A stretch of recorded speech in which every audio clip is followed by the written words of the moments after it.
show for Thursday, April 12th, 2018. Welcome to This Is Only a Test, the official podcast of Tested.com.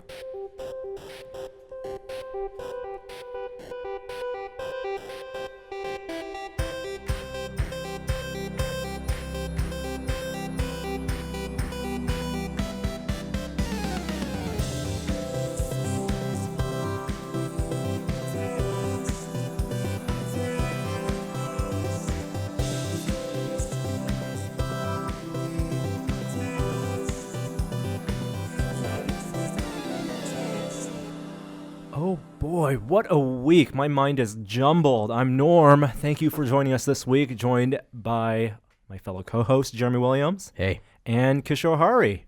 Hello. Welcome to the greatest day of the year. I know people think I love Black Friday as the greatest day of the year. No, it is today. April 11th or 12th?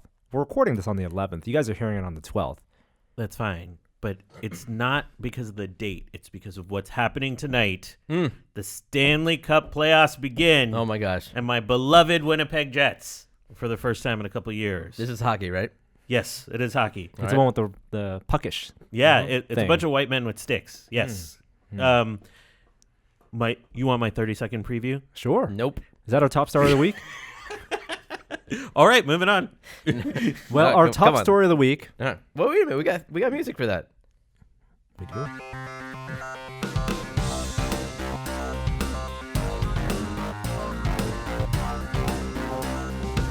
top story this week.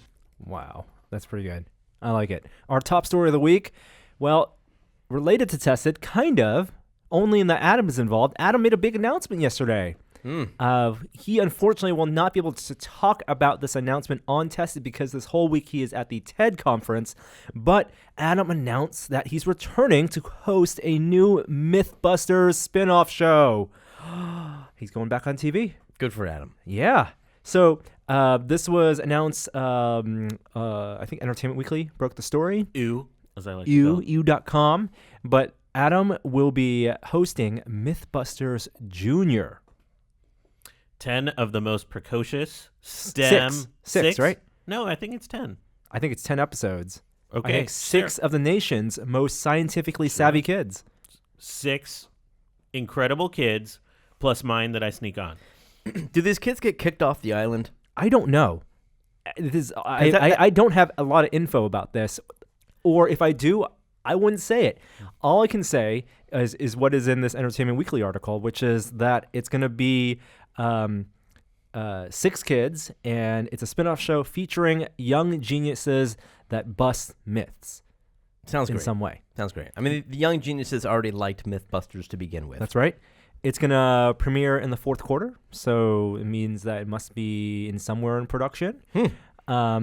And all we can say related to Tested is that just because Adam is doing this show doesn't mean he's stopped doing what he's doing for Tested. So that's the biggest story for Tested this week, is that we're still going to get a lot of Adam, and he's still going to be doing one-day builds. We're still going to be doing Untitled podcasts, except you'll also see him on TV now. I think it's fair to say that Adam is pretty darn excited about this project and has been for a while.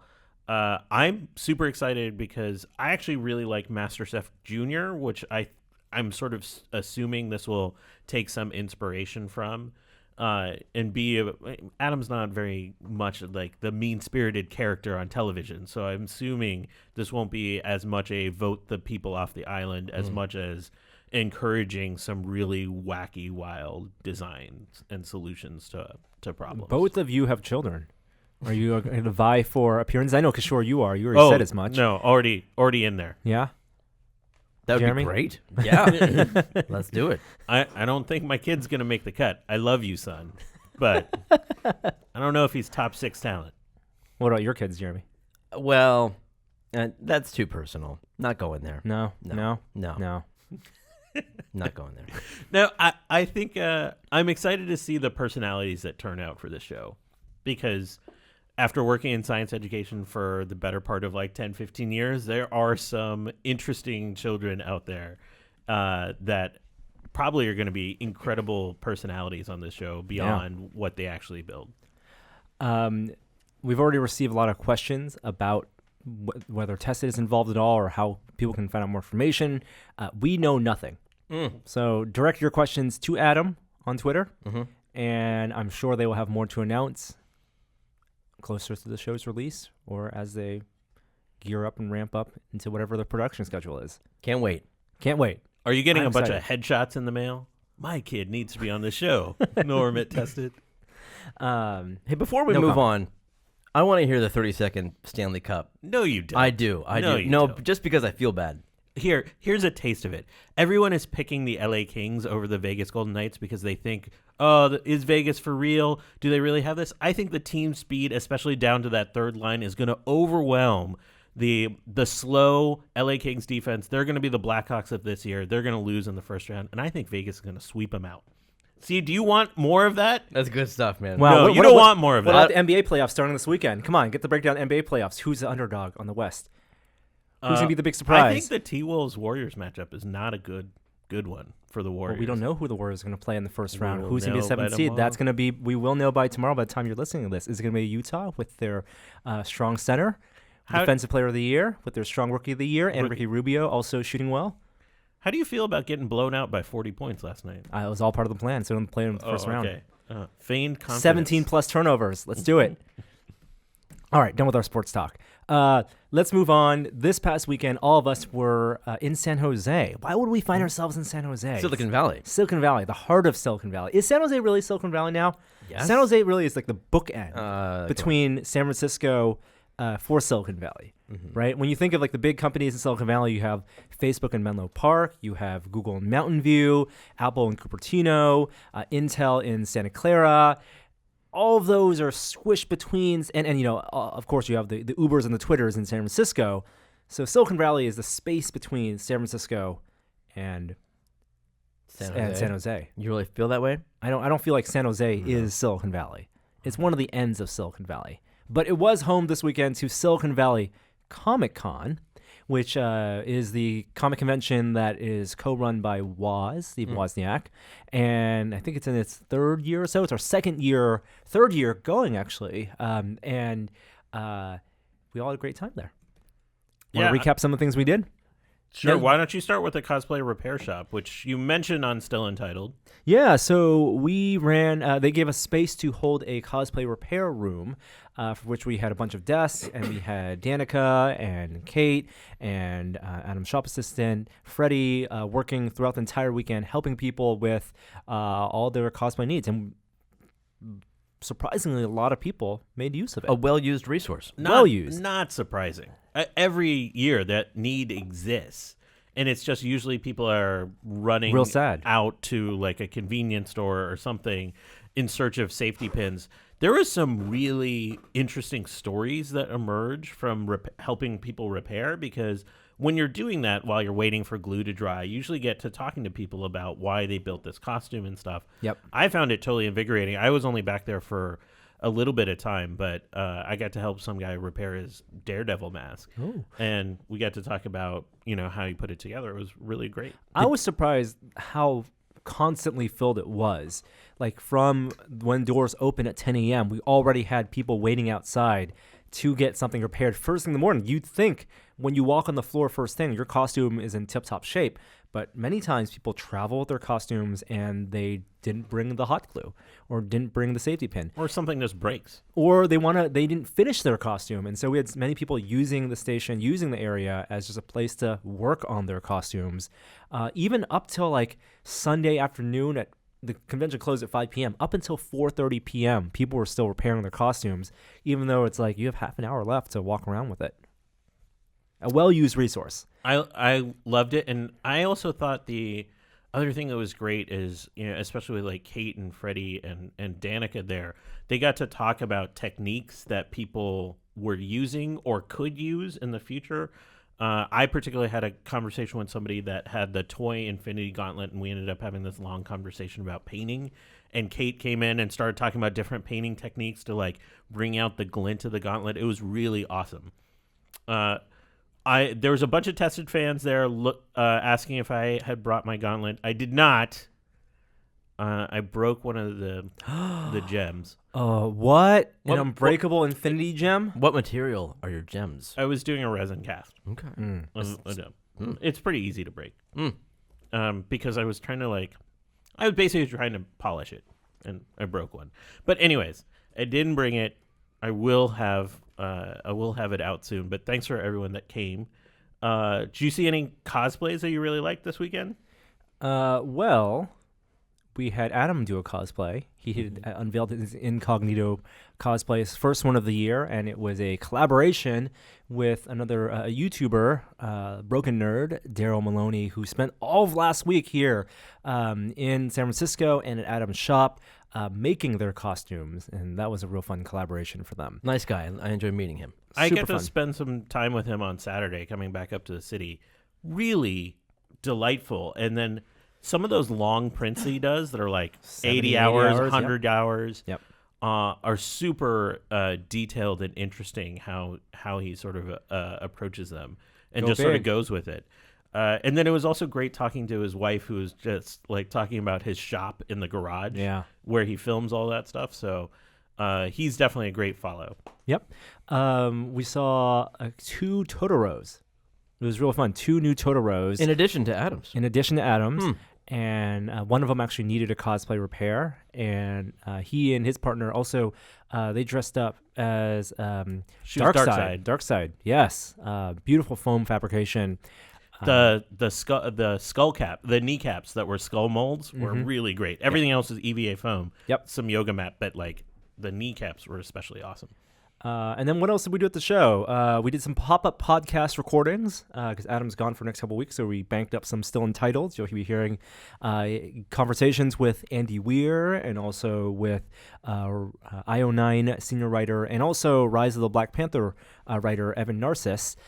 And then Jeremy and you and I had a panel. We did. We had a panel about the art that you can make in virtual reality. Yes, with some guests from the Oculus Medium team, Kelly Townley, who's an executive producer at Medium, and one of their artists, Raz Mavlin, I want to say, and then 2 people representing Google Tilt Brush, technical artist Ashley Pinnock, and then Estella C., who's an artist who works in Tilt Brush and Medium. It was fun. Yeah, great Did conversation. you actually have a chance for people to see what was happening in Yes, VR? we had demos. So both Raz and Estella got to put on some headsets and do a demo piece and then talk about their work. Awesome. I was on a panel too that was it was on science and science fiction. We talked about bio-inspired robots, parasites, and we checked Andy Weir's math a little bit. Ooh. Checks out. Okay, good. I would hope so. Favorite moments from the weekend? Anything stand out? Oh, one of my favorite moments was from the first day. Gary Whitta, friend of the site, previous host of this very podcast, also writer of Star Wars Rogue One. He hosted a panel with some actors from Star Wars films, including Mads Mikkelsen from Rogue One, Galen Erso, and seeing both Gary and Mads Mikkelsen on stage, I thought was really awesome. Ray Park was there, and so was Tamura Morrison and Daniel Logan. Daniel Logan, that's right. Young Boba Fett. Yeah. Last year walking around the floor, I remembered seeing nothing but mystery boxes. And this year I felt like they were I think they listened to the podcast. constrained a little bit. No, there were plenty of mystery There is- boxes. I Plenty only of saw loot boxes. 2. I only saw 2. I only mystery saw boxes. 2 mystery box, outlets. And I wasn't going to get one until I saw that they had Ready Player One. Wait, what does that mean? Means I am $50 poorer. You spent $50 on a Ready Player One mystery box? How big is the box? There Give me the weren't dimensions. tiers of Ready Player One. You only could choose the one. So and Ready it Player was- One came out the week before, and this box, how was it adorned? Was it It looked like the book cover on all sides. red and yellow text? That's correct. And with so a ripoff, not licensed, I imagine. It certainly looked licensed. No. But I don't think it is. Oh wow! Was it a chance to get win on her? them, Ernie Klein? A chance to win the Oasis? Was an what egg was in inside? there? Wait, hold It's on. an egg $50. I'm guessing a copy of the book Ready Player One must have been in every box, and T-shirt. T-shirt. Yep. Standard thing. Generic T-shirt, Warner Brothers T-shirt for the movie. Maybe some coasters. I don't think there are action figures. There's not a lot of merch around the movie. You are 1/4 correct, sir. Whoa. There were Ready Player One coasters in the box, double-sided coasters, cardboard, so that you can choose the logo. Do you want Gregarious Games or Team Parzival? Wait. You can choose. What you paid $50. What was the stated value of the objects of course, inside? they say it's more. It's $100? $60. Wow, perhaps. you got a 20% markup. Oddly, discount. I feel like we have to chaperone Jeremy around cons. from Why now on. why did you open the box? The lesson is know. always the mystery is what you're paying for. I know that. Not the contents of the inside. Loot boxes are the same as Schrodinger's cat. I taught that lesson last year to my son. Yes. I said, "Don't open that Yeah. Harry Potter mystery In box." fact, wrap it in some craft paper That's and right. write question marks around it, and you two can be like J.J. Abrams and celebrate the mystery. that's what you bought. You bought the mystery. You bought the mystery. You open the box So and wait. you've lost it Let's forever. hear it. Okay, let's say coaster's worth, let's say $5. Oh, that's with the markup, let's say $10.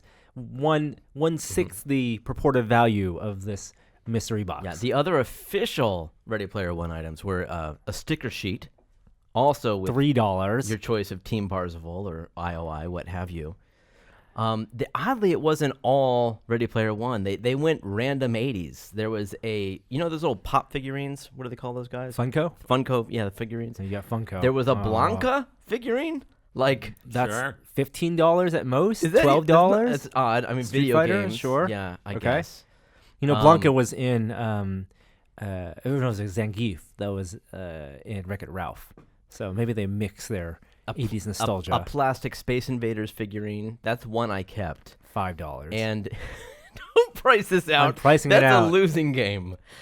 And there was a Ready Player One mug. Did you say that? No. I don't think you did. You said $10. shirt. There was no $10. shirt. Yeah. So The mug changes colors when you add hot water to it. No. This is doing cons Do all you wrong. feel like you got $60, $50 worth of merchandise? Would you go? You can go back and challenge them. Call shenanigans. The loot was free.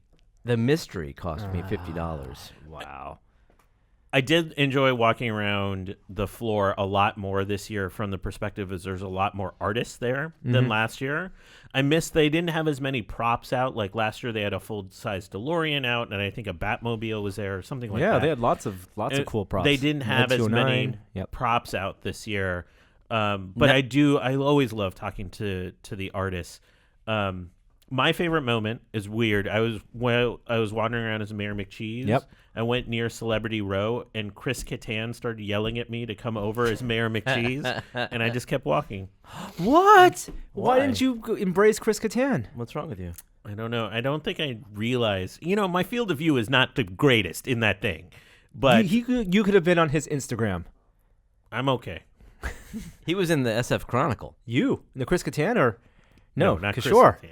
I was Yeah. in the Massive Chronicle. Mayor McCheese So were you made it. this week, Norm. Yeah, we were Whereas, both of us. We're on the, big on week. the SF Chronicle What was newspaper. NASA showing at their booth? They had a series of different missions that are centered at NASA Ames and had education officers talking about different missions, about the context of those missions. So there was stuff on Sophia, which is sort of basically a revised for like 747 that does atmospheric observations. They had some stuff about some of the Martian missions that are going on. I actually spent a bunch of time there talking to different NASA people. I really liked that booth. There was a ton of great science panels and tech panels. Mae Jemison was there. She did a panel with Nichelle Nichols. What? Both of them on Star Trek. And so Uhura went up and said, basically introduced Mae Jemison, which is amazing. Yeah. And Mae Jemison did an interview later that talked about how amazing that was for her as a Star Trek fan, even though she became an astronaut, Yep. Someone to who's be been- introduced by Lieutenant Uhura. And but there's also a lot of great sort of deep dives into some tech and stuff. I rode around as Mayor McCheese on a boosted board. Oh, no way. The boosted board was there. That's right. Yeah, had they a were booth. doing demos. I had a long talk with them about what they're kind of up to and some of their future planning. I would love to check out a new boosted board. They didn't have any of the extended range battery ones there. People have been because getting those. you're just riding around in a small circle. You don't need it. Yeah. So they had I think it's the same model you have? No, no, it's second gen with second the gen. little green rims inside the wheels. Hey, I think we'd be remiss not to talk about Stan Lee as well. Heck yeah! Stan Lee was there, his first convention appearance in almost over a year. Oh, really? Yeah, and the Hollywood Reporter just put out a story about the kind of the chaos around his personal life right now, with the drama and the controversy around his handlers and his managers and his business partners, and Stan. It was kind of sad just to see like him. He looked a little sick, and he is 95. 95. I don't think he should be doing these tours anymore. I mean, there are so many people I know that waited in line for hours to get a picture Thousands with Stan Lee, and I understand that motivation, very much so, because he's an icon. But give him a break.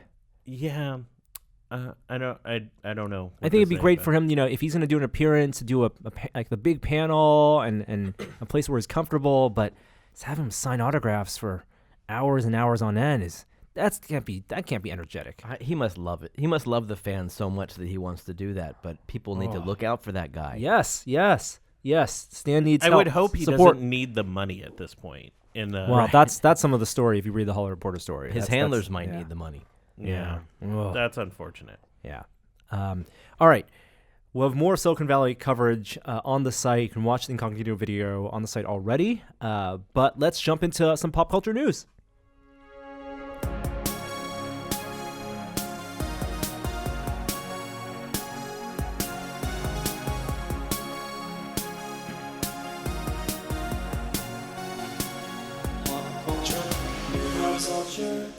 I have a retraction. I have a retraction of how much I hated on Solo after the first trailer. Oh. After seeing the second trailer. Heck yeah, dude. The second one's pretty good. Retract what I said earlier. The second trailer looks good. Yeah. So I know it's an uphill battle for this film because of the behind-the-scenes controversy of the directors being taken off of the film and being replaced by Ron Howard. So already you have some worry from fans. Is this going to be a singular, cohesive vision? Is it going to be, capable director Ron Howard, obviously. And then, of course, who could replace Harrison Ford? So that's it. The casting is something that you have to convince. So already as a fan, you have to recognize that this is not going to be Ford's performance. You don't want it to be an imitation. If you talk about other past actors who have to reprise roles with new performances, but you want to have the spirit of Han Solo. You know what's weird is that I understand why there's so much attention paid on that for Harrison Ford. Donald Glover's getting none of that blowback for what he's doing with Lando. That's right. And Donald Glover is someone whose own persona brings more to the character than someone who's merely doing a Lando impersonation.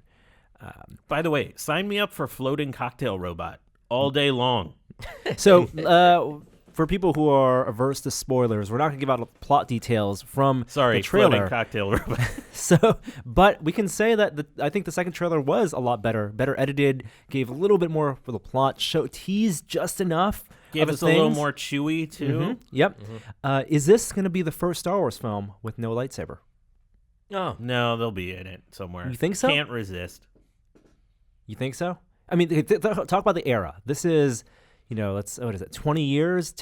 At least 10 years before Episode 4. So this is still somewhere in that before Rogue One, I guess. It's somewhere in between Episode 3 and 4. Before Rogue One, do we think we'll see any Rogue One characters who may be still alive at that time make a cameo appearance?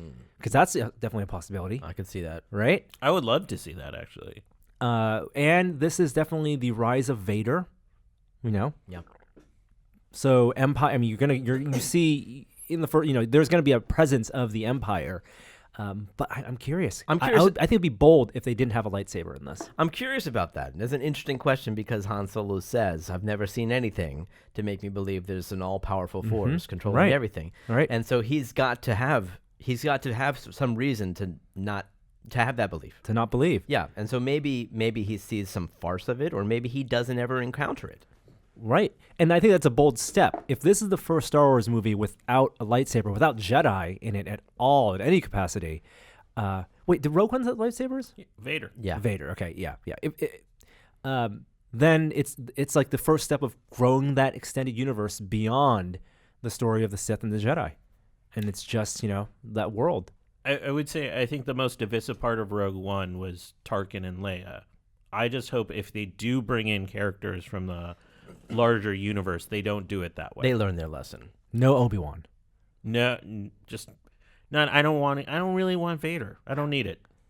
Me neither. It's not. Vader's never been central in Solo's story. And I don't think the Ron Howard thing is going to affect anything. You don't think so? It's obviously going to change the film dramatically, but I don't think it's going to affect people's opinions. You know what I mean? I think the number of people that even know there was a director change is less than 1%. Okay.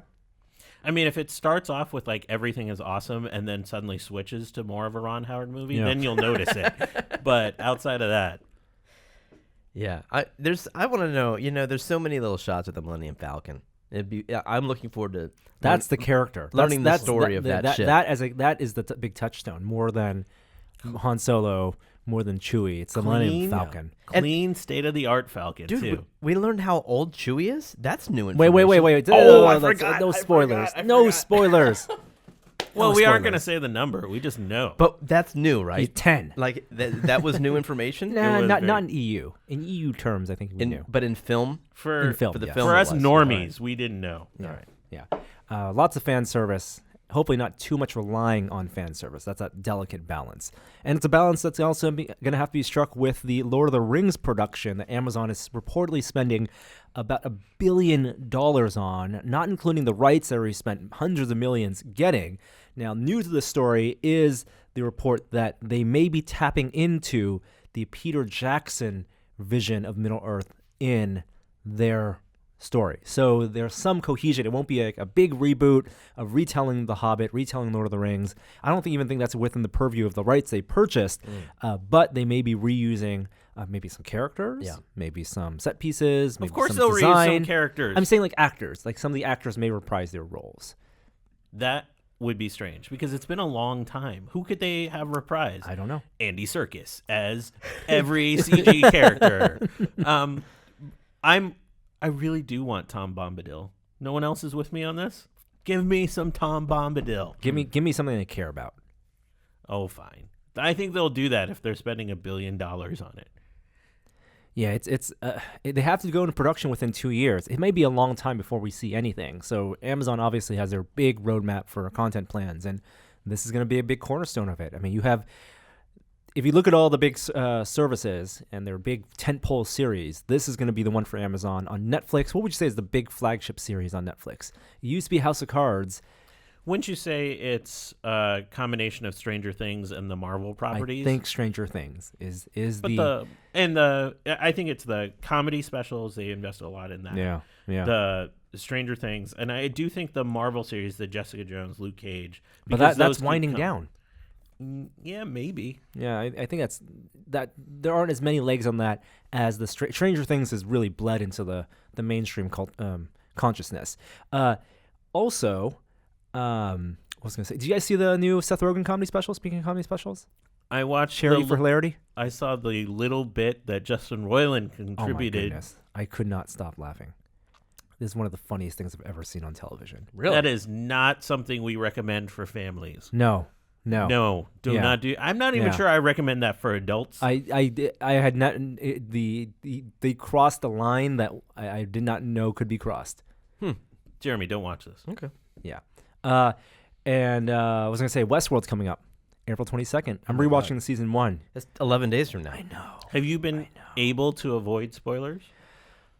Dude, The pre-rolls on their shows, like I can't help it because I'm watching Silicon Valley, and then the trailer for season 2 starts up, and couldn't close my eyes fast enough. So all these things are That was a segue? yeah. That was really good. Did you read the freaking Reddit post? So this is a big thing, right? Season 2's coming up, and the co-creators, Jonathan Nolan, Lisa Joy, did a Reddit AMA about the season because they've already talked about how with the first season, the Reddit community was such a hotbed of theories / spoilers. And while it was community building, we talked about this on the show before, while it was community building, it also maybe was too much, and maybe mainstream media tapped into those theories and spoiled it for the mainstream. Unknowingly, what Unknowingly, was sure, a spoiler and what wasn't. Sure. So they had said before, I think it was at the upfronts or South by Southwest. South by Southwest. They talked about how they were going to try something different with the meta awareness of spoilers. And so in their AMA, Jonathan Nolan said what they're going to try to do is if this comment gets above 1,000 upvotes, they will drop a video for the Reddit community. And that video will include the entire plot details of season 2. And so the Reddit community can, like they did for Game of Thrones, keep the secrets hidden and let people enjoy it and moderate themselves in terms of discussion. 1,000 upvotes Is happens nothing. like that. I know. I think they made a mistake. Calculated mistake with saying 1,000 upvotes. I think that gave it away. It was 1,000 upvotes just for the comment, to be I fair. don't know. They However, should have said 10,000. It has currently 4,828. Yeah. They should have said 10,000 to make it a real goal. 1,000 means that it's just publicity effect. But the idea that they would give some members of the community the secrets, the keys to the castle. Oh my God, it's out. Oh, you have you not seen this? No. Oh, Jeremy, you got to watch it. Jeremy, you got to watch it. I didn't realize you hadn't seen it yet. No, I can't watch it right now. You can watch it right now. Oh, I can? You can Should I watch have it the right volume on for the people at home? It's gonna be too long. It's a 20-minute Okay. video. It's muted. I'm not gonna watch it. No, I'm not gonna watch it. I can't talk about what it is. Yes, you can. Go ahead. Jeremy, Go. I'm gonna spoil it for you. Go. I already spoiled the vest, which is that big So, reveal from a scientist. It went to 1,000 upvotes. Yeah. The video dropped. But before we talk about what's in the video, Yeah. this concept that the community members can be self-moderated keepers of the keys, and that they would not give the information out, and they would That's not they would self-moderated. value the information so much and the enjoyment of the show so much for their fellow members of the community Empathy. that they would prevent What? the spoilers from actually being. They knew 1,000 Released. upvotes would happen like that. I'm not talking about what actually happened. I'm talking about this idea. Yeah. I thought it was an interesting idea. Yeah. I don't think it was a smart idea. But they released It the wasn't video at anyway. a threshold that a community can actually hold itself. Yeah. They would have would've been needed. much They more would have needed to seed the community with a mole moderator. Would you just say what the video is? 20-minute. It's a Rickroll. It's It's a Rickroll. like literally. It's not actually like. It is. It opens with Bernard Yeah. walking off the train on a Sweetwater.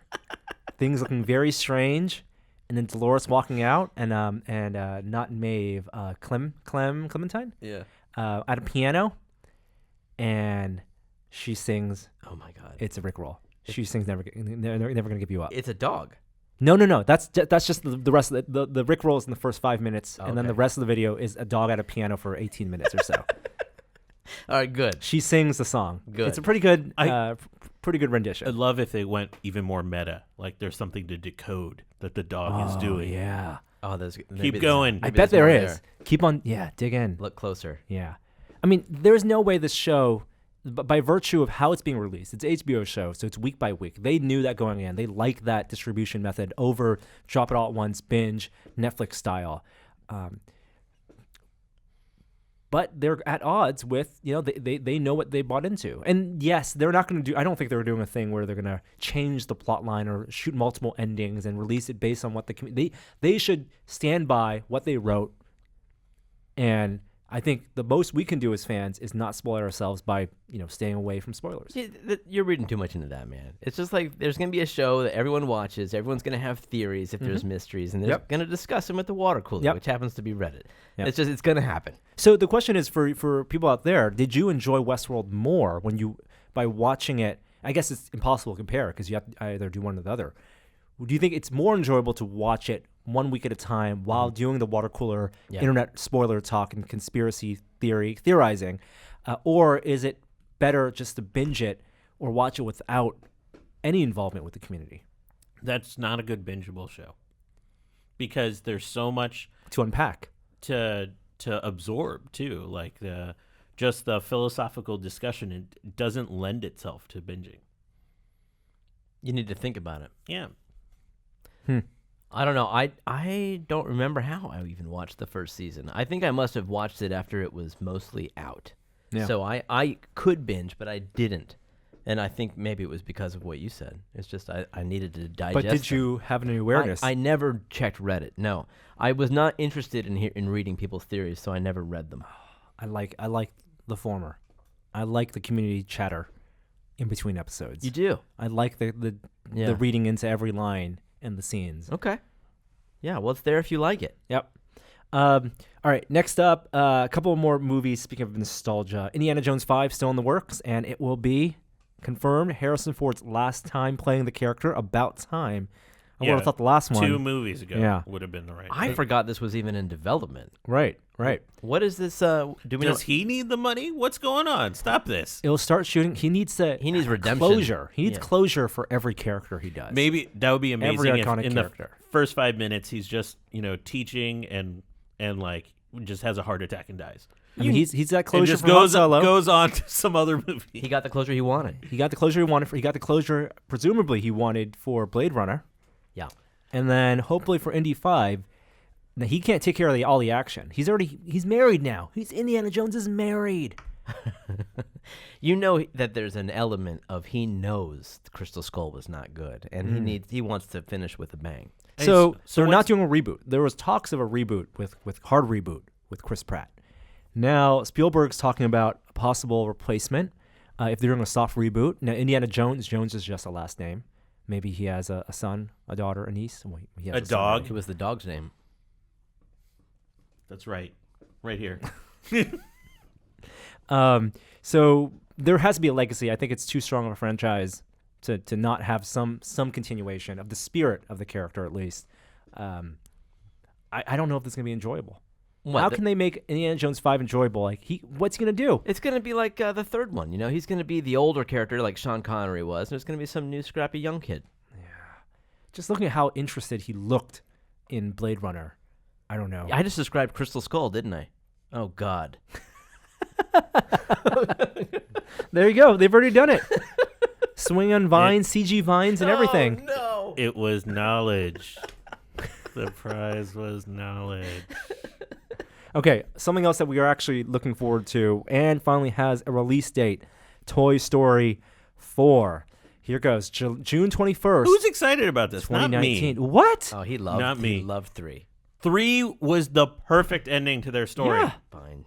Oh, Jeremy didn't like 3? We have to pick it up at the thrift store? Where are we going with these things? Well, apparently, I don't know if this is a joke or not, but according to bleedingcool.com, which I've never read, but they say the current rumors suggest that the movie is going to be about Woody and Bo Peep's relationship and not a direct sequel to Toy Story 3.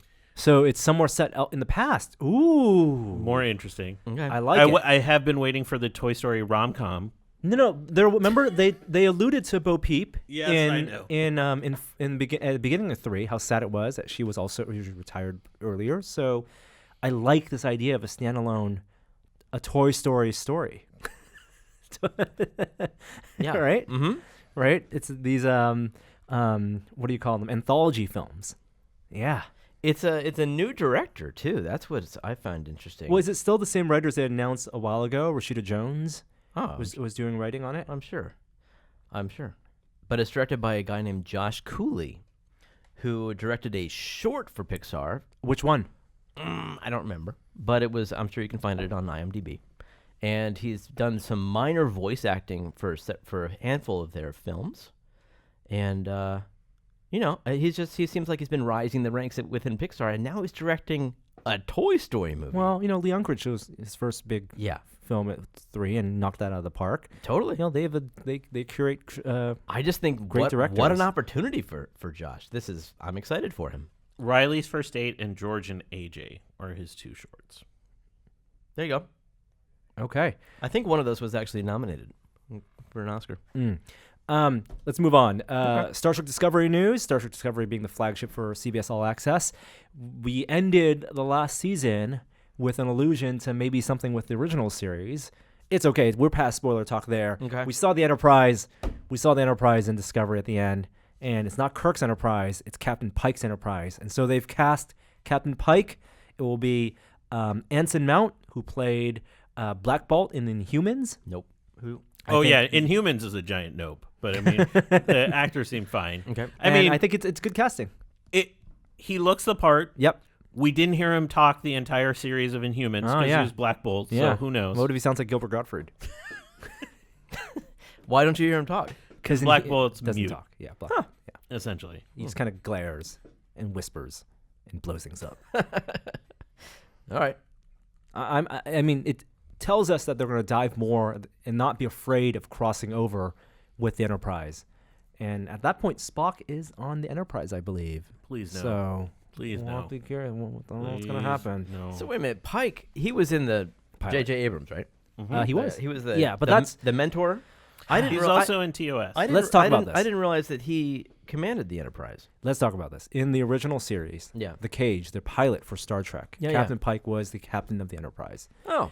And Captain Pike, and then when they actually brought the series to series, they replaced him with William Shatner for Kirk. But it was established that Kirk was not the first captain of the Enterprise, because later on, they had an episode where Captain Pike comes back, and he's the famous scarred head heading on top of a box. He's basically incapacitated. TOS. In the original series. Played by the pilot actor? Played by the same pilot actor. Holy cow. Yes. So when the Star Trek soft reboot happened with the J.J. Abrams film, Christopher Pike was the captain of Enterprise, briefly, the new flagship. And then, of course, he gets captured by the Romulans, and then that's how Kirk gets ascended to be captain. But it's not the same story as the original series, because in the original series, Pike is established as the longtime captain of the Enterprise before succeeding it to Kirk because of his injuries. Okay. So, but do we know which one this This is going to be a TV show, Pike, not the original series? Yeah. Okay. Yeah. As that's been established, Discovery is set in the original series timeline, not in the Kelvin universe, J.J. Abrams timeline. Though they've potentially retconned a bunch of stuff. Yeah, as they are right to do. Who cares? Fans care. All right. Few quick hits. We have after the success of Ready Player One, which we talked about last week, $40 million opening 53 weekend. point something. Ernie Klein's second book has now been was already optioned, but now is announced that they will be making that into a film. Armada. Have either of you read this one? I have not read. I have Armada. not. I read it. And It's it's okay you didn't read it. That's all. Wow. It's it's a nice little adventure, but it's not on the same level. it's no Ready Player One. So the screenwriter has been hired to write the screenplay, and no announced release date, but they're moving Is Spielberg forward. attached? I don't think Spielberg's attached to this one at all. Okay. It's a different studio. Universal has the rights to this book, as was Warner Brothers, which had the rights to Ready Player One. But maybe related to this announcement, and something that dropped moments after we recorded the podcast last week, is that there's also a Last Starfighter movie in the works. Is there? I hope so. We hope so. And also looping back to Gary Whitta. Gary Whitta, He's got his fingers in pal. everything. Gary Whitta dropped some concept art for this. He and, was it the original screenwriter of Last Starfighter? I'm forgetting the name, but yes. John, I'm Googling it right now. John Betuel, Yep. who owns part of the rights to The Last Starfighter. They are trying to get this off the ground, and he has dropped some concept art, which looks pretty cool. It's awesome. The concept art is from Matt Alsop, who did some of the concept art for Rogue One. So obviously Gary probably knows him from that. Who better? I mean, if people don't know, Gary loves Last Starfighter. Yeah, Yeah. It wasn't just a couple years ago. He wanted to build the game from the movie with our friend Mike Micah. Oh, wow. The arcade. Yeah. That's awesome. This is Last Starfighter in the hands of somebody that loves Last Starfighter. It doesn't matter if he loves it, he understands it, and is capable of writing a story. I think it does matter that he loves it, and Doesn't he's capable. just matter that he loves it. Yeah, it's just like Rogue One, right? He loves Star Wars and is in capable hands. I'm very excited for this. We have no idea how far along in terms of development this is. He did give an interview with IO9 that indicated that it would be somewhat of a soft reboot, not a hard reboot. So it would be continuing the story and bringing it to a new generation, which is very much in line with a lot of these sequels these days. With a new form of Death Blossom. Is that what he said? Yeah. You know, the It's hot details. movie actually holds up except for how bad the effects are. And if there's one thing that consistently is done right, in modern movies, it's the effects. So It was the first movie to do integrated effects that were supposed to exist in the real world. CG effects that were supposed to blend with real world photography. So you had the spaceship landing and taking off and that kind of thing. It was supposed to be real. It wasn't supposed to be in a computer like Tron was. Right. Or in not Westworld, Future World, both on a of computer those. screen. Yeah, exactly. Westworld did that. The vision of the robot. It's a pixelating of the screen. But no, so this was it broke new ground. Yep. But it was early days. And this is before the first fully animated CG character, which was in Young Sherlock Holmes. Right. All right. Young Sherlock Holmes, Young Indiana Jones? I forget which one it was. Sherlock Holmes, right? Young Sherlock Holmes. But it was after Tron. Mm-hmm. But I don't know. We watched it not too long ago, and my son enjoyed it. It's that story that still strikes a chord. If you're good at video games, you can save the universe. Who doesn't? I'm starting to typecast you as a certain type of movie fan. After seeing Ready Player One, Last Starfighter, Yeah. I bet you liked war games too. I knew just like every word to war games. Wow. All right. Legion Season 2? Yeah, there's a couple shows that are back that you should be watching if not. Legion was my favorite show last year and tells the story of David Haller. And I'm not going to spoil much for you. It is one of the most visually interesting superhero stories you've ever seen because it's not a superhero story. It's really a story about sort of mental illness and sort of fitting in, and it's basically like going on a psychedelic trip for 8 episodes, and season 2 premieres and it picks up right where it left off. There is an astounding cast. Jermaine Clement from Flight of the Conchords.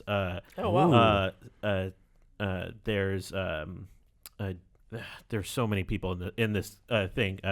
Aubrey Plaza, who is in Parks and Rec, acting in almost unrecognizable ways. It is brilliant. I can't recommend it enough. I think it's the best show on television, and season 2 has already started off on this like crazy weird tangent. Legion? Yeah. And where is it? It's on FX. FX. It doesn't make any sense. It very much is like Westworld is to you guys, to me. And also The Expanse returns this week, which is I think one of the more underrated sci-fi shows. I think it's pretty brilliant. Adam did a cameo last season, but beyond that, it's really telling this pretty intricate story that looks amazing on a pretty slim budget, and it's a very rough world, very lived in characters, a lot of different conflict, a ton of mystery regarding sort of an alien superpower. I'm so excited for season 3 to be back. And one last thing, FX, which produces Legion and Fargo and has done a great job in The Strain, amazing genre shows, is, I don't know if you consider Fargo a genre show, but kind of, has now ordered the pilot to Why the Last Man, which is a long-running comic series written by Brian K. Vaughan, who is writing Paper Girls and Runaways and a Saga, of course. And this is one of the most beloved indie series. Comic book fans, over 10 years ago, it concluded it is about the premise is that it follows a boy, Yorick Brown, I believe, who is the last man on Earth in a world where one day all men all mammalian men die suddenly. And he has to repopulate? Nope. It's not about repopulation. It is his journey. It's really his journey to become a man and find his loved ones in that world. So it's a traveling show. It's a really good comic book read. I'm excited for it. Yeah, it's been in development a long time for movies. I think David, what's his name? The guy who directed Suburbia, originally and Eagle Eye was originally supposed to direct it with Shia LaBeouf potentially in the lead role. That's not Cronenberg, is it? No. And I want to say, was it Seth Rogen who was originally also tied to writing it? But anyway, I'm glad that this is something. It's something that's perfect for a ongoing serialized show as opposed to a movie. David Caruso. That's what I thought it was. was. I thought that was the actor, but no, David Caruso. Okay, that's it for pop culture news. Let's jump to some tech news.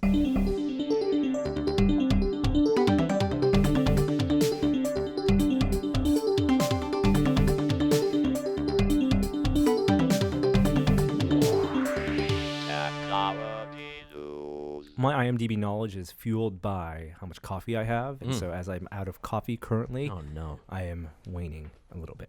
Hey, let's talk about Zuck at the Senate. Norm, and that today in seems Congress. like a great topic. Drink Diet Coke. 1, 2, 3. Did you guys watch the edit of the video where it's him approaching Congress set to the score of The Social Network? No. The Radiohead cover? Nope. It's really good. Okay. Yeah. Have you ever gotten that call from your parents about helping out with technology in their house, and the call goes on too long? And then you get yelled at by your parents? Yeah. That's what it was like to watch the Senate testimony yesterday, and it continues today. So there's some great memes out there about it. Mm-hmm. Well, let's set it up. Why is this happening? I mean, obviously the Cambridge Analytica breach, not hack, as they say. But last week, Mark Zuckerberg and Facebook said that they would appear before the Senate and the House and make some official statements. And how long was it yesterday that he had to testify? I think he's up there like 6-7 hours. 7 hours. Did anyone watch all of it? No. Some of it? Anyone here? I did watch some of it because, I mean, there is one thing that I was interested in learning, which is what is the temperature of Congress people who regulate Facebook? And how much... Yeah, so was it more interesting for you to watch the type of questions the senators asked and their posturing, or is it more interesting the kind of the non-answers that Zuck gave? I think it was much more interesting the subtext of the questions that were being asked by Congress people. There's a lot of posturing, like you said, a lot of grandstanding, blah, whatever. But I think the subtext about regulation is what I'm really interested in, and his responses to potential regulation. Because beyond the stupid stuff, where people were asking him how Facebook works and how technology and ads worked, I think really there was less of a sense that they wanted to regulate Facebook than I thought there would be. But there was still some pretty hard questions on that front. I do think the only other thing that was kind of interesting is that he mentioned a paid model for Facebook. Yeah. I mean, this is basically him saying that, well, if people don't want their information shared, they got to pay for it. They got to pay to use our service. And there's legislation in California that that may be going up for a vote where where users would have the right to request the information from companies like Facebook, but not get penalized with a paid structure. What did he say? Because I heard him say that there would always be a free version of Facebook. He definitely said that. That is their model. It's the only way to get 1 billion people to use the service. But we got to opt in to being tracked. So you got to opt in being to being advertised to. Did he allude to a plan for a paid version of Facebook? No, I wouldn't go as far to say, like, here's a business plan. He didn't present, like, anything like that. But in that same comment, he did allude to this idea that, yes, there'll always be a free model, but there has to be some sort of payment here. Uh-huh. Okay, well, I don't hear that as we're going to offer a paid version of Facebook. No, and I don't think it means there's a paid model of Facebook down the road, but I think that tension of that being where he stands on things, it's not surprising for anyone that sort of works in the industry, but it's surprising to hear in the context of where he was. Anything interesting come out of those conversations for you? Well, let's talk about some of the questions that were asked. I don't know. Ted Cruz asked him point blank, why was Palmer Luckey fired? He didn't set it up or anything. He just assumed everyone in the room knew who Palmer Luckey was. and there were a lot of assumptions in the room yesterday.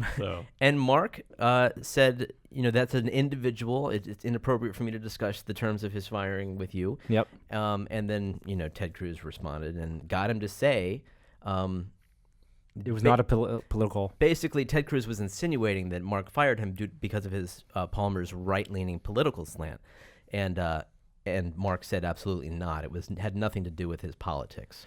We never heard publicly, formally, that he was fired. Sure. The story was always that he left. He left. Yeah. This was kind of a tacit acknowledgement. Yeah. I like that the senators. I think it's funny that the senators think of themselves as these clever question askers, and with these leading questions, and just get to the point. If you have a point to make, get to the point. They're never gonna get these straight answers from these people who are testifying, and it takes them 3 or 4 questions until they it makes clear everyone knows what you're asking about. So just ask that question in the first place. The other thing is that Cambridge Analytica worked for Ted Cruz on his campaign. So it's a little interesting that he's going anywhere near that territory. He is not the pinnacle of objective questioning. I was surprised at how little of the questions had anything to do with why he was there. I would say only about half the questions dealt with how they handle user data. A lot of it came back to the TOS, and a lot of people held it up. Look how thick this is, and Mark admitted that most people probably don't read that. And it probably should be written in plain English so people can understand it. That was discussed, and that's all well and good. But a lot of the senators didn't understand the way that the app permissions work. Yeah. That when you sign and you give permission to for an app to use your Facebook account, that's different than the TOS. Yeah. And that was something that kept going over their head. And you could see Mark introduce that concept and then miss it. I think with what he said that was interesting is more inline. He wants to see more inline ability to control your privacy settings, which I thought is fascinating to think about, especially with third-party apps. I think there was some signaling, and I might be overreading, that they're going to start really clamping down on third-party apps. And I wonder what that does for Facebook's ecosystem. I don't think it's an essential part of their ecosystem. I don't use it that way. Single sign-in idea across many apps, which is what I think some people really enjoy. Google does the same thing. Yeah. I mean, these questions should be applied to them as well. Oh, no doubt. All of these questions. Actually, I think probably Twitter probably does the worst job of these companies. If I have least trust in anyone. But there's no doubt about that. But I wonder how much that would hurt a lot of sites. I think there should be time limits to the access. To me, the whole problem here is that once you give these companies access to this information, it's a matter of trust for them to use it appropriately and to abide by whatever time limits you impose on them. And that's you can't possibly police that when you have so many partnerships. And that's what happened with Cambridge Analytica, is that they went rogue and did things they weren't supposed to. Once Facebook, had legitimately given them access to the information, and then asked them to remove it, and they didn't. How do you police that among your hundreds of thousands of partners? Well, maybe that's the problem, is that you have hundreds of thousands of partners. Well, they're also making billions of dollars. They can spend the money, right? No, there's an inequity there. They have the money. Right? I just wonder if that's really something that you could. Well, if they're going to make that their business model, they need these unforeseen repercussions that they may not have thought of 15 years ago. Yeah. Is something that should be addressed, and it's about time. To me, there's something inherently problematic with the business model, and that's why I don't participate on Facebook. But we can't. But you do on Twitter and Google, and it's the same thing there. I do. I don't. But it's not a sharing of everything under the sun. It's not your personal photos. It's not. It's actually more subversive, because with Facebook you are inputting the info, and you are giving some type of acknowledgement that the info that you give is under these fields. With Google, it's just your search results. No, it's more than that. I'm sorry. It's things as innocuous as your search results and your emails, but it's the same type of data building. Oh, I don't think it's innocuous at all. I think my email contains more information about me than what Facebook but the appearance, has. But the appearance is, for you, for the user's perspective, it's not even as transparent. But Google does not sell information on me. They sell demographics. They sell, and so they that's a slippery slope. It's almost the same demographics. thing. I think the hard part for me as an Android user is Google knows my location very finely. Mm-hmm. And if you've ever gone, any Android users that's gone into their Google location history, it's shocking how much information you can glean. Everything from where I shop to where, obviously where I live, where I go on a regular basis. There's an immense amount of data that Google has on me, especially as an Android user, that could scare the bejesus out of me. That being said, we haven't talked about users taking more of an active role in the responsibility on these sites. I mean, like on some level, like, yeah, no shit, you don't have any privacy on these sites. No shit, they're selling your data. Well, that's Mark's point. He said, look, it's all there. You agreed to all of this. Yeah. But no senator up there, no congressperson because they're grandstanding, was acknowledging that. I thought one senator, I don't remember who it was, but he had an interesting point, which is that you keep saying that I own my data, but you're making $50 billion on this. I'm not making anything. You want to get a cut? Yeah, exactly. You want the punishment to be the cut? Wouldn't that be interesting if The rev share? if you were somehow like earning Facebook money, you got a percentage of that? Power users are getting Yeah. a higher cut. It's all unfolding.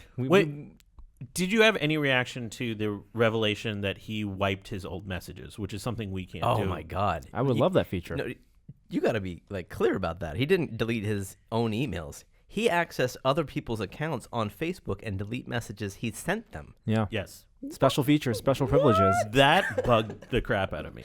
Wow. Yeah. I mean, I'm not surprised that ability exists, but that is terrifying because that is the antithesis of transparency. Although we all wish we had that power. Do you think anything comes of this? Oh, in terms of regulation? Or just anything, period? And Mark said repeatedly, and he had before this hearing, that he would welcome regulation, the right kind. Yeah, that's the thing you would say, of course. With appropriate, not only the checks, but also repercussions. If it hurts their pocketbook and it hurts their investors, then that's what's going to get them to act. I mean, the EU stuff really hurts companies' pocketbooks. The fines are excessive. But it's hard. It's still really hard to prove. It's not like that's a perfect law by any stretch of the imagination. I just don't think there's any appetite to do that in this country. I don't think there's going to be any kind of exodus from Facebook that makes a difference. I don't. There's certainly talk of it, but I don't think the mainstream cares one way or the other. I think Facebook's image has taken a pretty big hit because of all of this. And I wonder, like looking at what's happened to Uber, which has gone into a toilet bowl in a lot of ways. And we were sitting here saying, oh, it'll be fine in a couple months. I don't know if I'm willing to make that prediction about Facebook. I think they might be harmed. I don't think they're going to go under or anything like that. But I think there's a pretty big hesitancy for brands to probably advertise with them. Okay. All right, let's move on. We're going to be talking about this for weeks. We are? It is still going to be unfolding. Oh, please no. All right. Well, let's hear from you. You want to hear more about us talking about Zuck in the Senate? Mr. Zuckerman, that is to you. All right. Let's get to some product talk. We have the LG G7 that's going to launch early May, and there are some render leaks. And guess what? This phone has an close-to-edge screen with, you guessed it, a notch. It looks like an iPhone. It looks, yeah. Why would they embrace that? I don't know. All right. Yeah. Let's talk shit about it, and then let's imitate it. Not much else to say about that. Okay. That's interesting. No, I mean, price is what we're waiting for. I mean, because the phone, I mean, we can make fun of how it's imitation, blah, blah, blah. Apple's been doing that to Android products for a year. I'm curious where its price point is going to come out, because if it works and it comes out like $600, $700, wow, that could be a big deal. I just don't think it's going to. Okay. What's the story about warranty Oh yeah, removal? this came from a listener, Peter Ostro. Shout out to you. That the FTC has ruled that those stickers that exist on so many products, like void warranty if you break this sticker, are illegal. That's great. Yeah, this is wonderful news. That goes against a ruling, I think going back to like the 70s or something. I can't remember the exact date. Around what essentially the agreement is when a warranty is made between a company and a user. And I love this because I do think there is a right to repair. So does this mean that? Does this mean I can open my device? No, it doesn't. Well, it means that companies can't cancel the warranty because you open your device. That isn't quite right to repair. Yeah. So I can't But put it's a like soldering iron on it. If I do that, I've voided my warranty. Yeah, but I think you should void your warranty if you take your soldering iron to it. Okay. Right? Well, fair enough. Yeah, I think this is a great step in the right direction. But I think that idea of just being like, oh, I put a sticker on it, not liable if you do something. Yeah, might as well now. cover the entire inside of the phone with the sticker. Exactly. It also just limits that when you purchase a device that you don't own it in some capacity is what I always felt that warranty sticker meant. So I think this is a move in the right direction. Cool. Let's move on. Did you get the new iOS update? I must have. Oh, it's great. It's great because now finally they brought back, well, it used to be Touch ID, but now Face ID works for family sharing purchases. Oh, that's a big deal. It's a huge deal because every time one of my kids wanted to get an app, I had to type my password in. Now I can just look at my phone. Oh, they also fixed the thing. Remember how people were confused with the new iPhone 10 on making purchases. You have to double click the side button, the home button, and their indicator for that was this animation that says double click here on the inside of the phone. And more than one person, I know several people, I was confused about this myself, didn't have an idea. It was unclear what that meant when we're supposed to tap the screen. It wasn't. There's a disconnect between that icon on the inside on the screen and the button on the outside. I mean, it's one of those things that once you figure out the first time, you got it. It's a no-brainer. What does it do now? So now they refuse to change that text. As what they did was on the bottom of the screen, they added a little note that says press the home button twice. Okay. Yeah. Well, there is some downsides to the update. Motherboard is reporting that for people that have gotten a cracked screen and went to aftermarket repair centers, that the new update has eliminated the ability for them to use their screen. Oh, no. Now, we don't know how... I can't say that this is completely vetted information, how many users they actually interviewed for all of this kind of stuff. But not surprising that Apple would want you to go to Apple to get your repair done. This would be devious if this is true. Yeah. I hate this. Yeah, it works, and then suddenly once you update, your cheaper repair does not work. But it also means that there's some detectable difference between the display and an Apple display. What is the hardware? What is that? I don't know what that would be. I mean, those repair centers source their screens from the same place. Yeah. Typically. That's interesting. Yeah. At this point, we don't know how they're doing that. Okay. But we have our crack team on it. Hey, you guys have Amazon Alexas in your home, right? Yeah. How many do you have in your house? 6. What? I also have 6. Yeah. What were we talking about privacy earlier? What? Is it because you bought the first one, you couldn't stop and couldn't help but buy more? What? No. Like there have been how many are there so far? They released the Puck, which is $50. Or Yep. Get a 6-pack. And then you have the show, and then the dot. Or the dot was the Puck, and then there was a spot. So I had the original one. I got the show to replace the original one. Okay. Which moved to my bathroom. People gave me 2 pucks, I got a spot. I want a bathroom one. Oh, you got a spot. How's the spot? That's the one with the circular screen, right? With the spot's fine. The clock is cute, right? It's adorable. I use it in my bedroom. I have it as my sort of alarm clock. Some of the alarm clock features are nice. There's no point in having a screen. The clock is cute. Clock is cute. That is not a point to having a screen. Does it have the same functionality as the show where you can do the voice calls? Yes. Well, then, and it points up. So, but I mean, I don't need that in that room. I don't really need it either, but it's cute. New feature for exactly you people out there with 6 Oh, yeah. Alexas. But I've been using this all week. I felt like this is an old feature by now. this is great. So they've introduced Intercom. What does that mean? So if I say, and it doesn't work like to specific rooms yet. Oh, It does. It does? Yeah, you can label your devices with certain names. It was a broadcast. It's a and PA say, system? Call that name. You can do that? Yeah, I've been doing that for a while. Oh, I wow. didn't I tell you about how my son called me from the bathroom and to bring toilet paper into him. That's great. That should be the commercial. That should be the commercial. And that's what I'm like. This has gone too far. So it's just. I what don't he need said. I don't need the FaceTime right now. It's I not. don't need the video. It's not live. Like I'm sure that's coming, but it's like you record your message and then you broadcast that. I don't like that. To all It's of gotta be them. live. To all of them, or apparently no, to it's just an one. announcement. Yeah. So you say, device, tell everybody dinner is ready. And if you actually say that phrase, it rings a dinner bell, and then it will say whatever you said. Or you can just say, Keep calm. Keep calm. tell everybody whatever. And it's useful. You got families, everyone's in different rooms, and you want to let everybody know something. It's useful. I totally agree.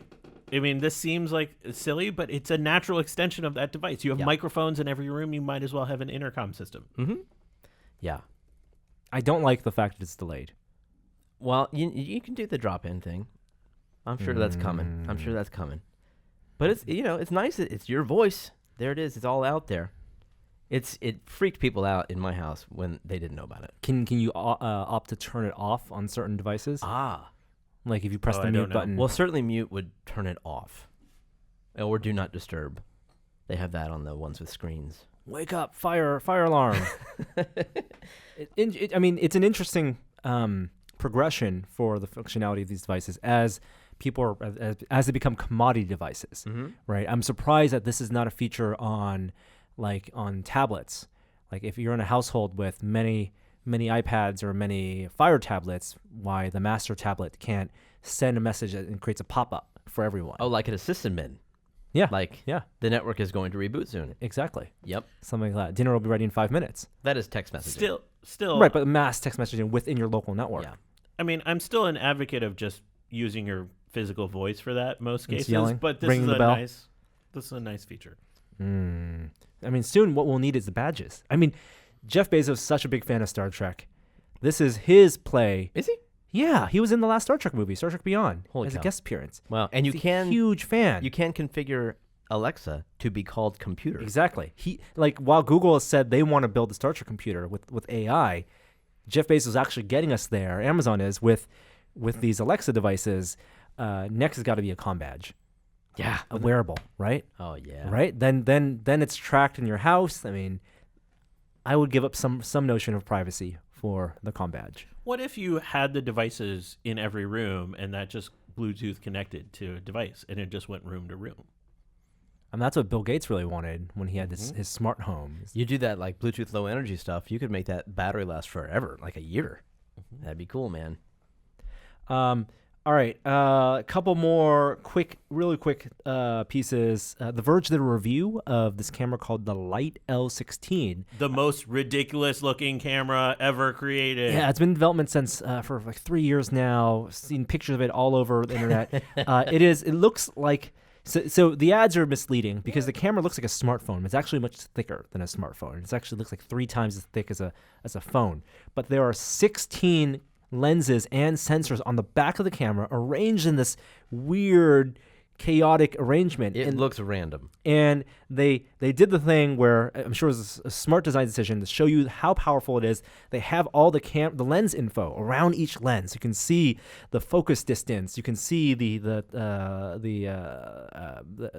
focal length of it, and the aperture right on the lenses. So it's all this text, all these circles on the back of the camera. And the idea is then that it'll use some computational photography software to close to real time, let you take pictures ranging from 28 mil all the way to like 135 mil. Oh, so doing telephoto. In real telephoto. But with a bunch of prime lenses. Yes. And then stitching the photos together in real time using their proprietary software on the device itself and on the desktop. 28 to 150. Does it do the kind of light field thing where I can adjust the depth of field or focal point later? I don't think you can adjust the focal point, but I think you can adjust the zoom. Right. later. Okay. Oh, but so it really does take one shot that I can then. It must, right? Like the idea is that all these sensors are being active at once, and you process it later. Huh. $2,000, and the review's not good. Huh. It's small. It's very middling because it actually just says the review mostly says that the images don't look that much better than if you just had a single lens or Exactly. Yeah, a So- mirrorless camera with a zoom lens. It's Yeah. like the fact that it fits in your pocket and doesn't bulge out is nice. But maybe it's a technology. Maybe this is what we'll see on, licensed by a camera maker and put into something like an HTC phone. It's a little bit of a weird comment, but I think it looks horrifying Yeah. to have 16 lenses look It's at a lot of you. smudges potentially. Yeah. Which one's smudged? I don't know. You keep looking right, for it. right. Yeah. Yeah. I got to A get lot of dust. some water before the moment of silence, or I'm going to faint. I'll be back. All right, Jeremy's gonna get some water. I'm gonna do some quick hits. Talking next, NAB is going on, the big camera show in Vegas, and there's a new Blackmagic Pocket Cinema camera, 4K announced. Joey was very excited about this. We used the first Pocket Cinema camera for a long time, but now this one, updated form factor, shoots 4K RAW, $1,300. I think the big thing is at $1,300, do you see this as a competitor to the GH5? That's the GH5S specifically. Joey actually has a review of the GH5S going on the site this week, and we're going to try to call this camera in to have him test But it as at well. $1,300, that pretty is significantly less. Yeah, uses micro four thirds. The first one uses Super 16, and so not as big as Super 35, but good ISO performance, and they've improved their software interface a lot since the first gen. Last bit, a leaked photo from a Tesla engineering car shows a autopilot view for the cameras, so it's an interpretation of what the cameras on the autopilot sees, which is neat. You can see the guidelines along the side of the roads that it recognizes, and also a setting for full self-driving. Why is this surprising? I saw this too, and I was like, well, It's coming. I would have expected that. Yeah.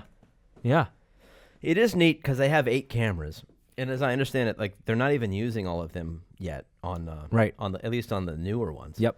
So it's cool to be able to see what they see and we try to imagine what kind of synthesis they're doing between all of them. But I would have expected there to be a full self-driving on the engineering model.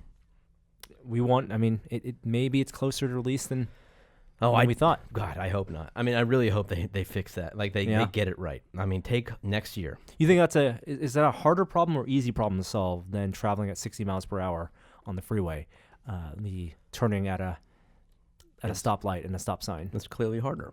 Yeah. It's not out yet. Yeah. You got to recognize all the things on the streets. Any last bits of tech news you guys want to go over? No. I have one last bit from pop culture spilling over. Just announced Neil Blomkamp, director of District 9, has just announced a crowdfunding campaign for his next film, Firebase. Yeah, he was doing this on Twitch. He showed like a little, he talked and did a little synopsis of what that movie would be. This is not the first time he's done it this way, too. Yeah, so he has his Oat Studios, which is his production company. They released a bunch of short films or proof of concept films last year, and one of them, Firebase, I think is the one he wants to make into a film. I think he's looking for $30 million to make it, which is the budget for District 9, and the website is fuel.oatsstudios.com if you want to learn more. He had been releasing some assets on Steam as well, which was an interesting way to get awareness, was to share some of the digital assets. Given inflation, he's actually asking for less capital. Yeah, he's trying to produce it himself, and $30 million is nothing for a sci-fi film. yeah. Put the dollars on the screen is what his mantra is.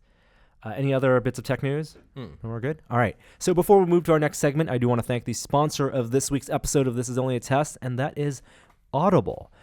With the much-anticipated star-studded movie release of Ready Player One, why not immerse yourself in the virtual world before watching the movie? Download and listen to Ready Player One with incredible narration by the unparalleled Will Wheaton on Audible. Audible has an unmatched selection of audiobooks, original audio shows, news, comedy, and more, and is the leading provider of premium digital spoken audio information and entertainment. As an Audible member, you get a monthly credit for any audiobook in the store, regardless of price, and unused credits will roll over to next month. So if you don't like your audiobook, you can exchange it. No questions asked also. Plus, your books are yours to keep. Go back and re-listen anytime, even if you cancel your membership. I have like 24 books, audiobooks in my Audible account, and it's great for my long drives down to LA. So visit audible.com/test or text test, T-E-S-T, to 500 to start a 30-day free trial with a free audiobook of your choice. And we highly recommend listening to Ready Player One if you want to listen to that before watching the movie. Again, that's audible.com/test, T-E-S-T, or text test to 500 to start your 30-day free trial. And thank them for sponsoring this week's podcast. I am on record saying that is Will Wheaton's best work. His reading of Ready Player One. Yes. He did whatchamacallit, Red Shirts as well. He did also. he did do that too, and that's great. I listened to that on Audible, and it's pretty good. In my opinion. All right.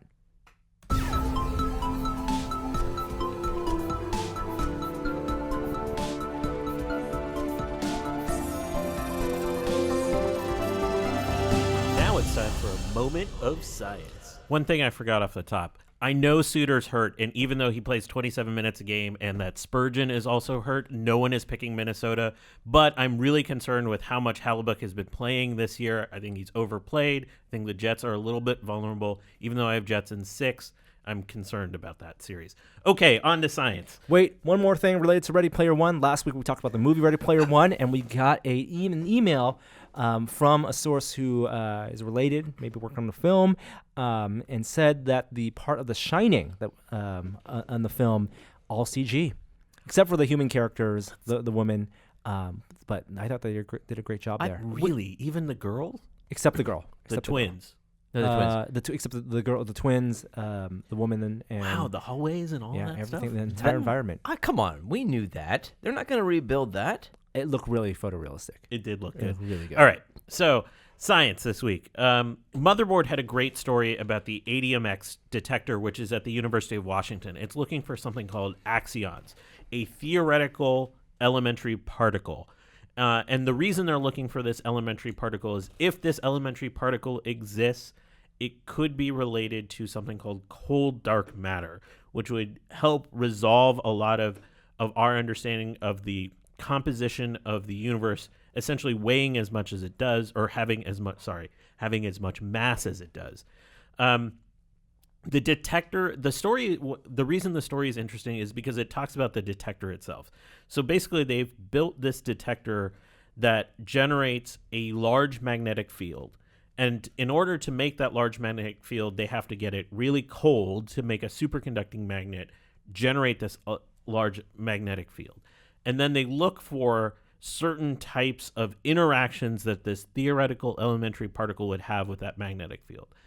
The problem is the interactions is theorized to be so weak with that magnetic field, they have to create immensely sensitive detectors to detect these like really tiny variations in radiation. And so they can't do that if they use like normal transistors to amplify the signal, because the transistors themselves will give off some electromagnetic interference. So they had to create a new form of transistor that relies on superconducting magnets that doesn't give off that electromagnetic signal. When you combine all of this together, all of these like different little technologies they had to come up with that were ported in from other projects, they may have built one of the most sensitive detectors ever. And it's not this giant thing like CERN was. It's sort of more like,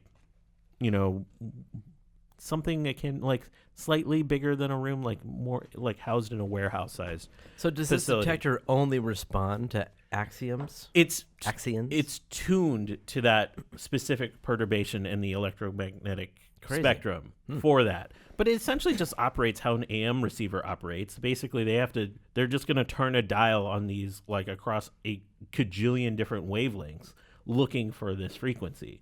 And so that'll probably take years to do. But I think it's a testament to actually constructing something. Can you imagine building something where you eliminate all of the electrical interference No. from a project. I mean, that's why I think it. I couldn't even get Adam's Star Trek chair to stop humming. We can't record this podcast every week without problems. So, all right. So that's one. I think that was the most fascinating article I read this week. The most like mind-blowing development was out of MIT. It's a project called Alter Ego. And what they did is they built a product that essentially connects from your ear across your jawbone to just below your chin. It's almost this like 7 of 9 type looking device that sits on your face.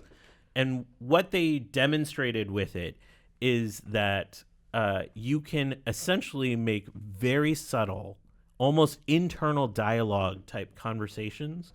And this device will pick up on it and be able to connect with a smartphone and actually execute commands. So can you imagine? You can speak language? You can use language. So essentially, they showed how this device, this guy controlled a Roku. He had it go up and down on the screen, like the controls on it. He went to a grocery store. It actually picked up like, he had it. This is all muscular. It's a combination of bone conduction. Okay. And some like electrical signals as well. What's fascinating is he didn't have to talk though, not in just the move audible his way. mouth. It is No. just not even move his mouth. What are you talking about? Wait, no. What are you talking You gotta, about? you gotta like do like move the jaw a little bit. There's subtle movements that you wouldn't even pick up. Obviously, there's some training that has to go on. But if you believe the video, which looks like he's doing it It's like for ventriloquism. real, See, this is real world ventriloquism. Throw in your voice. it is pretty impressive. Can we get one of these in here? This is not a real product. It's from MIT Media Lab. Yeah, but you're friends with them. Just ask one. Yeah. Adam, call up Neil Gershenfeld. Come and on. just have this in. I think it's absolutely fascinating to have nonverbal control. So it's not an amplification; it is interpretation. So you still have to have a processing. I mean, it's no different from the vest we talked about. The vest that interprets, signals. It is trained to you, but being able to do that. I mean, obviously, this has ramifications for people that for accessibility conditions, like people that can't be able to speak. Sure. But at the same time, this is a fascinating thing because it removes the social awkwardness It's telepathy. of using. This is how we're gonna get telepathy. They're talking about special ops using this in the field to be able to communicate without having to I so make any sounds. desperately want to try this. I mean, looks it so has. It supposedly has some AI component too. I think the hardware is the most fascinating part. Yeah. Of this whole endeavor. Wow. One more big story, and that's a new study that came out on concussions. I've probably talked on this podcast before about David Camarillo. He's a biomechanical engineer at Stanford who actually builds sensors to try to understand real time what's happening to athletes as they take hits. So what he did is he basically created a sensor that fit into mouth guards of football players and had a number of Stanford football players opt into a study where they would wear these sensors, and as they would take hits, it would take measurements of force data. And then what he started doing is using optical tracking of those hits to try to model the hit itself to the force load that they were seeing. Well, a new study came out that leverages some of that knowledge that he did to some of that sort of modeling behavior to see what does it actually look like when you get a concussion. Because the standard analysis is like you're moving along, you get hit by an object, and your brain, which is this Diet Coke in this analogy, slams into your skull. And that's where the contusion and all the damage develops. Well, some of the modeling has shown that it's much more complicated than that. That we're seeing specific regions of the brain that twist and contort as they're going through that process. So it's not just slamming into the side of your skull, but there is almost sort of like a momentum, a torsional effect that's applied to different regions of the brain as well. And these have certain frequencies they oscillate at. And so what's fascinating about this is if they can isolate the frequencies that are causing the most damage, they might, and this is a giant might be able to make helmets that are designed to not prevent the collision itself, but dampen the frequencies that are leading to those oscillations in the brain. It's basically like trying to cancel out a tuning fork. Okay. Or people could stop playing football. Right. I think that's where we're heading. I don't think that's going to happen anytime soon. And last thing, something to watch for science this week. The Virgin Galactic Unity plane went into its sort of suborbital flight. This is its first test since it had the crash a couple of years ago.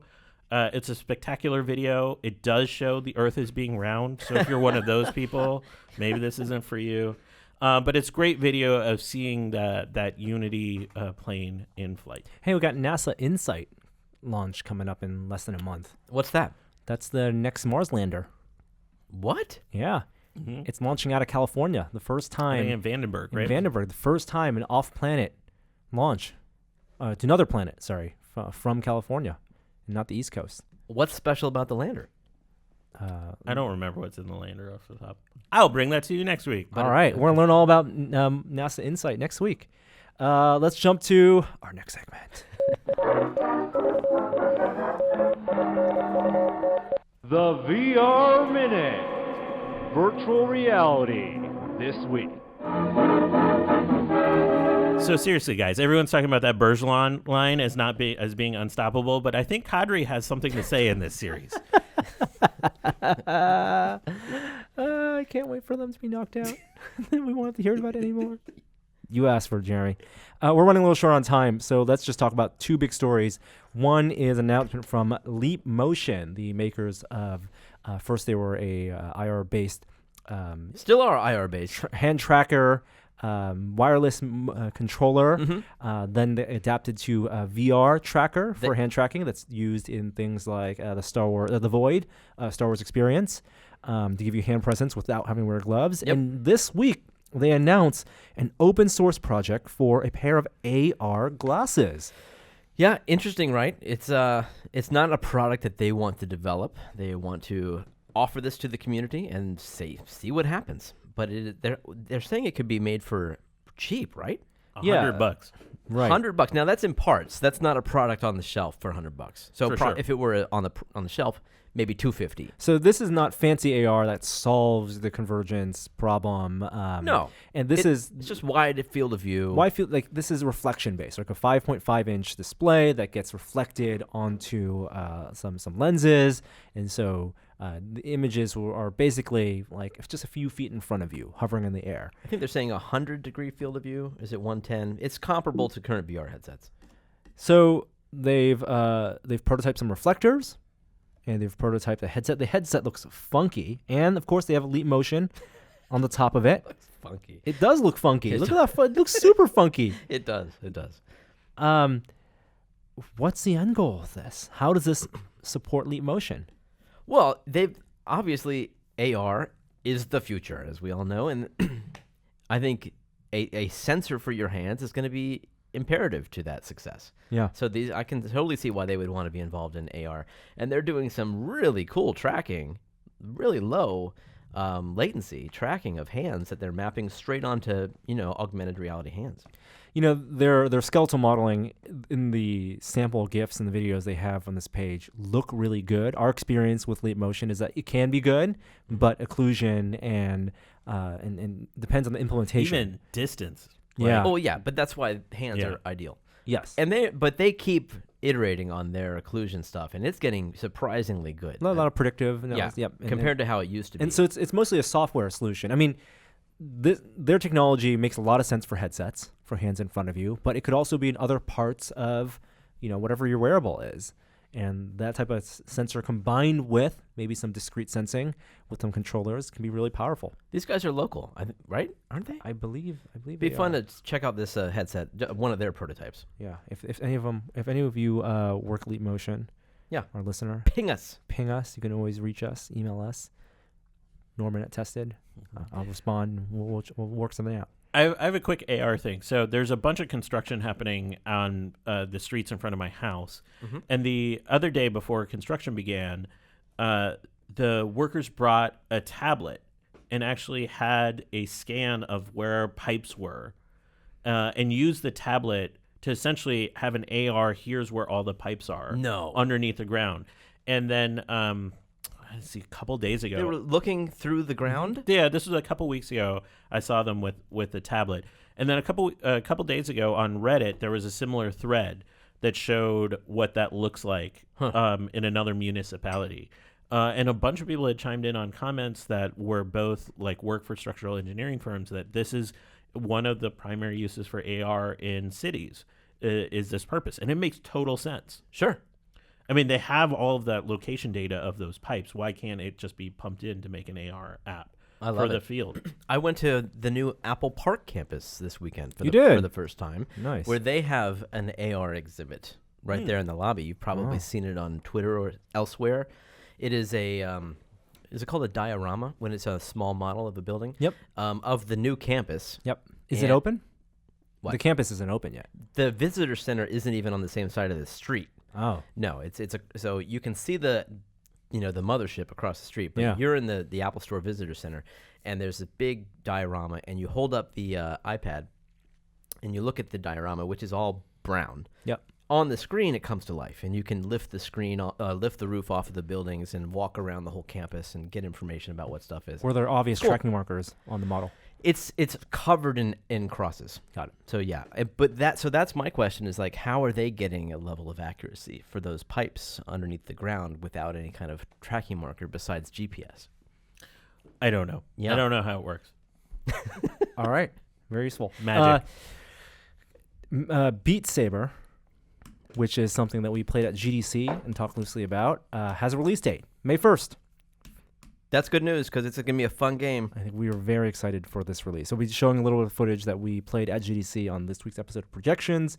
And one final story, we got to use the Infinideck this week. We did. This is a omnidirectional, what do you call it? Treadmill. ODT. Yeah, that's how much time I spent on the treadmills. Oh, I saw some video of that. It's the one that was in Ready Player One. Yeah. Mm-hmm. So in case we haven't talked about that enough this podcast. Yeah. At the very beginning of the movie, Wade Watts puts on his headset and runs in one direction, turns 90 degrees, runs in that direction. Well, that's the very thing we stood on. Yeah. I don't know if not exactly that model, of course, and yeah. and I'm pretty sure what they showed in terms of the speed he was running was CG'd. It wasn't actual. Yeah. The treadmill, but the look of it, the physical model. That's it. And it's in the promo image. I think that's this Infinideck. So we tried it. It's the future. I remember, Norm, you and Will going to, it was CES with that. The Virtuex. Yes. Yeah, that one. those are and not you treadmills. did not have those are sliders. Kind things to say That's about the that. like dome that you domes. stand in? Yeah, and those are sliders. That's like zero friction. Yes. Which is the opposite almost because your feet don't slide on this treadmill. Right. That's just your feet moving. But this felt good? It's, it's definitely cool. That was a long pause. Yeah, it's definitely cool. Walking in any direction is really cool because you can do that quite comfortably. Changing directions takes some practice. Especially mid-stride. Yeah, that's what I mean.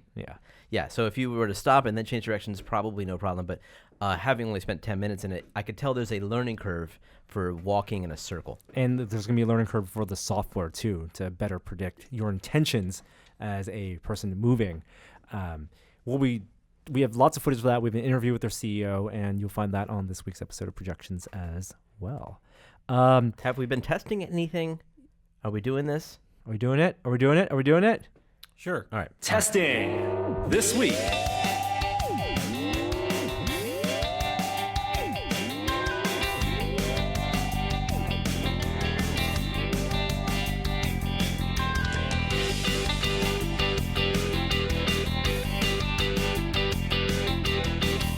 Hey, what have you guys been testing? I have two quick things. I got the Hasbro Infinity Gauntlet, the $100 toy with the articulating It arrived? fingers, yeah. $100. And somebody that stopped in the cosplay repair shop had one, and I got to try it on. It looked good. It needs a paint job. Yeah. But the finger articulation way better than I thought it was. It was much more granular. You can give people the finger with the Infinity Gauntlet. But it has a series of sort of pulleys in there that let you articulate the fingers. It's not your fingers actually up in the Business? fingers. Puppeting. Oh, right. Yeah, it is more like puppeting, and then the gems glow. The gems I don't think look that great, but Could you pop out the gems and replace them with your own? yeah, I believe so. Oh, let's do that. I have to see what the electronics looks like inside. I haven't cracked that open. Lastly, I have the Little Bits Droid Inventor Kit, which we built on tested a couple months ago. They released an update to it without much fanfare that you can essentially use a version of Scratch to code and have that show up on R2. I really like it, so my son and I have been playing with that a little bit. It's a simplified version of Scratch called Scratch Blocks. Simplified Scratch. All right. Well, I mean, it's like because you can't. There's only certain things that you can do with R2 in that kit. But I like that Little Bits is integrating some coding blocks in with that Droid Inventor Kit. It makes it less collect dust on the shelf. I have, do you guys ever have trouble sleeping? Getting to sleep? No. I'm a night owl. So I hate going to sleep. I like sleeping in. And so I've been trying the melatonin. And? Which is, I guess it's a naturally occurring substance that we make in our own brains. Yep. And it helps us sleep. Sure. But if you take more of it, it really works. And I found this stuff, it's sleepy, what do they call it? Ollie Restful Sleep Gummy Supplements. Has the melatonin, has a couple other things in it, chamomile. Oh my God, these are great. It also makes you a better Rec Room player. Right, no, that was NyQuil. That was NyQuil. I'm telling you, after an hour after taking these, and I'm out. You know what also works?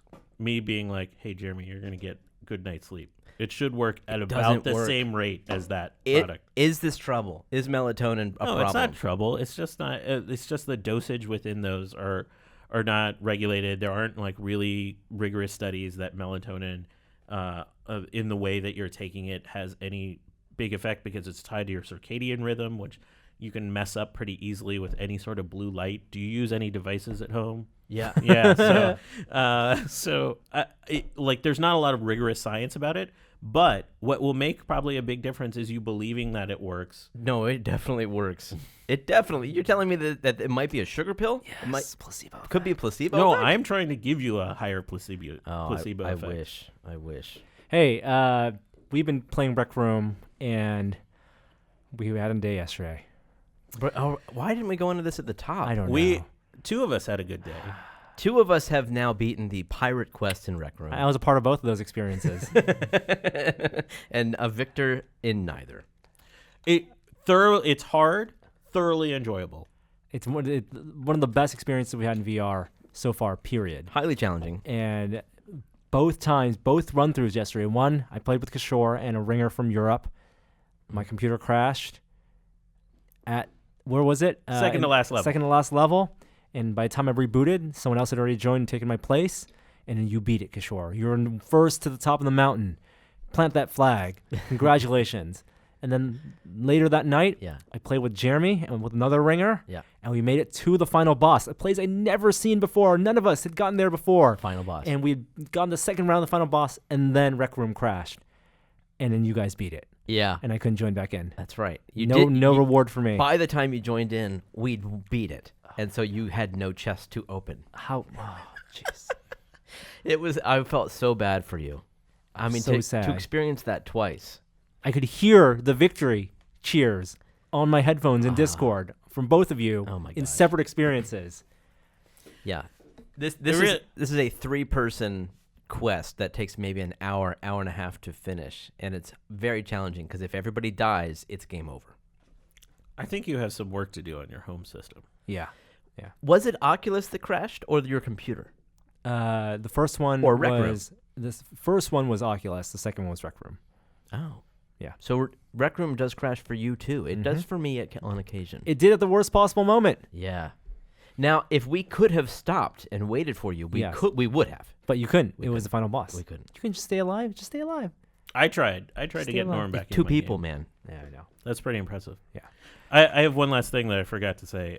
It's that people are underrating John Gibson. He had a 937 post All-Star break, and I think the Ducks are a sleeper to get not only past the Sharks, but potentially pick off a Jets-Preds winner. That's good stuff, man. I don't know what you're saying. That's good. Words are coming out of your mouth. All right, we got some words coming out of your computer for the outro. From Kerber. Hi there, I didn't see you.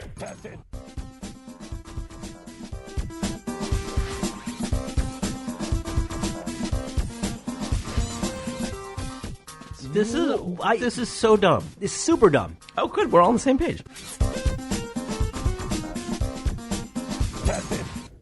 See you next week. You know, one of the places we go to lunch is one of the best hockey bars in the city. I got to get you guys excited. All right.